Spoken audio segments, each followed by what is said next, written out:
여러분, 전세 대출 이거 장난 아닙니다. 또 금리가 계속 올라가니까 전세를 사는 사람 입장에서는 이자 부담이 폭탄처럼 밀려오는 겁니다. 문제는 내년이 더 어렵다는 거예요.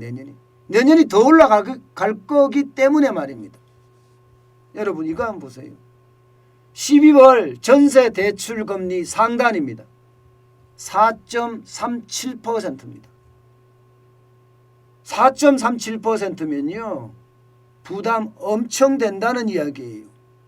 가계소득이 엄청나게 많이 늘어났으면 좋겠지만 사실상 가계소득 늘어난 거 별로 없습니다. 왜냐하면 물가 상승이 엄청나기 때문에 물가 상승을 상쇄하고 나면요. 사실 가계가 소득이 늘어났다고 말 못합니다.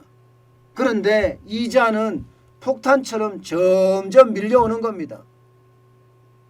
여러분 이 지표 보세요. 8월 말만 하더라도요. 상단이 3.64였습니다. 지금 12월 23일 현재 상단이 4.37%예요. 넉 달 사이에 0.73%가 폭등했습니다. 전세 대출 금리가 말입니다. 물론 하단은 2.71%에서 3.49%로 올랐지만 말입니다. 그렇다고 이게 적게 오른 게 아니에요. 이게 금리라는 게 신용이 나쁘면 나쁜 만큼 금리가 더 높잖아요. 못 사는 사람에게는 금리가 더 많이 갈 수밖에 없는 구조. 왜냐하면 신용이 나쁠 수가 있기 때문에 말입니다. 그러면 여기에 대한 이자 부담 장난 아니게 되잖아요. 전세자금 대출이 적지 않습니다. 여러분. 전세자금 대출도 엄청나요. 여러분 보세요. 2020년 말에 105조 988억 원의 전세자금 대출이 있었다면 11월 말에는요 124조 4298억 원입니다. 증가율이 11개월 만에 18.4%예요. 집값이 많이 올랐으니까 전세자금 대출도 엄청 오르겠죠. 아마 앞으로 더 많이 오를 겁니다. 내년에 가면 이제 임대차 2년이 돼 갑니다. 임대차 2년이 돼 가면 내년에 그야말로 전세자금 대출은 폭증할 가능성이 굉장히 높아요. 폭증할 가능성이. 엄청나게 높을 겁니다. 아마. 그런데 문제가 하나 있습니다. 문제가 전세 사시는 분들이 내년이 더 두렵다 하는 데는 이유가 있는 겁니다. 그 문제가 뭐냐? 이 정부의 어떤 가계대출 총량 규제예요. 일거명권에는요. 올해는 5%에서 6%까지 가계대출에 대한 총량 규제를 했는데 내년에는 4 내지 5%로 줄인다는 겁니다. 그런데 문제는 전세자금 대출도 이 4 내지 5% 안에 포함시킨다는 거예요. 그렇게 되면 여러분 일거민권에 전세자금 대출을 받기가 진짜 만만치 않아진다는 이야기 아니겠습니까? 만만치 않아진다. 그만큼 여러분 전세자금 대출이 어려워진다는 이야기예요. 더 큰 문제는요. 이금융권까지도 가계대출 증가폭을 줄입니다. 2021년까지는 21.1%까지 가계대출을 해주라 이렇게 이야기했지만 2022년에는요. 10.8%에서 14.8%로 줄인다는 이야기예요. 이렇게 되면 전세자금 대출 받기도 힘들다는 거예요. 받기도. 결국 말입니다. 전세 사시는 분들 입장에서는 전세자금 대출을 받기도 힘들고요. 그에 대한 금리는 이자대로 폭탄이 된다는 사실입니다.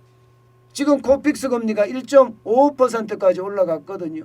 게다가 내년 1월에 금리를 또 올린다고 이야기합니다. 내년 1월에. 금리를 또 올리게 되면 전세자금 대출을 받은 사람들 그만큼 앞으로 편하게 갈 수 있을까요? 쉽지 않습니다. 쉽지 않습니다. 진짜 세입자들에게는 지금 그 어느 때보다 충격적인 사실이 하나씩 하나씩 나타나고 있다는 이야기입니다. 게다가 말입니다. 세입자들을 더 불안하게 하는 것은요. 내년에는 공적 보증을 축소하는 방안을 검토하고 있다고 해요. 공적 보증. 쉽게 말하면요. 보증을 받아서 이제 전세 자금에 대한 어떤 보호를 받았다면 이게 만약에 공적 보증을 다 많이 안 해준다고 쳐요. 그렇게 되면 어떻게 될까요? 저는 결국 보증을 안 해주는 만큼 대출 받을 게 쉽지 않다는 이야기예요. 대출 받는 게 쉽지 않다는 이야기. 왜냐하면 보증을 안 해주려고 이 전세 자금의 대출에 대한 심사를 까다롭게 하기 때문이에요. 까다롭게.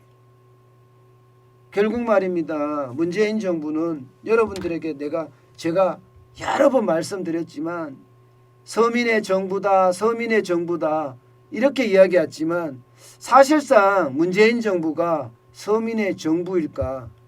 여기에는요. 저는 의문표가 계속 붙습니다. 이들은요. 서민을 빙자한 서민을 활용한 자기들의 정부 자기들의 정부 그렇게 저는 생각이 들어요. 결국 무슨 뾰족한 수가 있는 줄 알았더니 알고 봤더니 국민들에게 세금 뜯어서 뿌리고요. 또 세금 더 뜯어서 권력을 유지하려고 하는 게 이들이 아닌가. 결국 서민들하고는 그냥 아무 상관이 없고요. 단지 서민들을 이용하고 서민들을 내 표밭으로 생각하는 것. 아마 이게 문재인 정부의 어떤 본 모습이 아닌가. 저는 그렇게 지금 생각하고 있습니다. 여러분, 그 어느 때보다 중요한 것은요. 이들의 이런 행태 우리 반드시 심판해야 합니다. 저는 그게 어느 때보다 필요하다 이렇게 생각합니다.